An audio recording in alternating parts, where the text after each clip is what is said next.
আসসালামু আলাইকুম।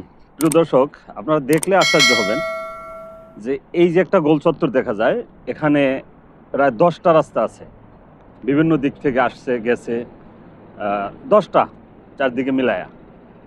তো এখানে কোনো ট্রাফিক পুলিশ নাই। এখানে শুধু সিগন্যাল লাইটগুলো জ্বলে। ওই সিগন্যাল লাইট দেখে দেখেই কিন্তু গাড়িগুলো যাচ্ছে। ওই দেখেন এক সাইডে থেমে আছে, আরেক সাইড দিয়ে যাচ্ছে, আরেক সাইড থেমে আছে, আরেক সাইড যাচ্ছে। এভাবেই চলে।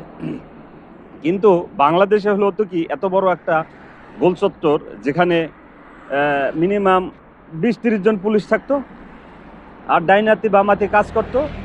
একদিকে ডাইনের দিয়ে নিত, আর একদিকে বামাত দিয়ে ছেড়ে দিত, ইশারা দিত, সেইভাবে চলতো। কিন্তু এখানে দেখেন আশ্চর্যের বিষয়, কোনো ধরনের কোনো যানজট বলতে এরকম কিছু নাই, কোনো গ্যাঞ্জাম নাই, মানে হর্ন নাই, কোনো শব্দ নাই, নিঃশব্দে গাড়িগুলো চলতেছে। লাইটগুলো দেখে দেখে যার যার মতো করে যাচ্ছে, আসতেছে।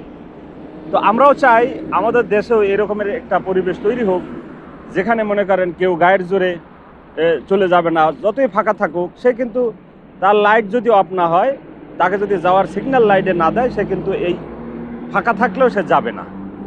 তবে আশ্চর্যের বিষয় এটা একটা, আমাদের দেশেও চাই যে এইভাবে আশ্চর্যের বিষয়গুলো ঘটুক, এবং বিভিন্ন জায়গায় যেভাবে যানজট হয় সেই যানজট মুক্ত হোক, সেটাই আমরা চাই। তো আপনাদেরকে দেখালাম এই রাতের বেলা একটা গোল চত্বরে কীভাবে শুধু সিগন্যাল লাইটের মাধ্যমেই গাড়িগুলো চলাচল করতেছে। তবে ভালো থাকবেন। আসসালামু আলাইকুম।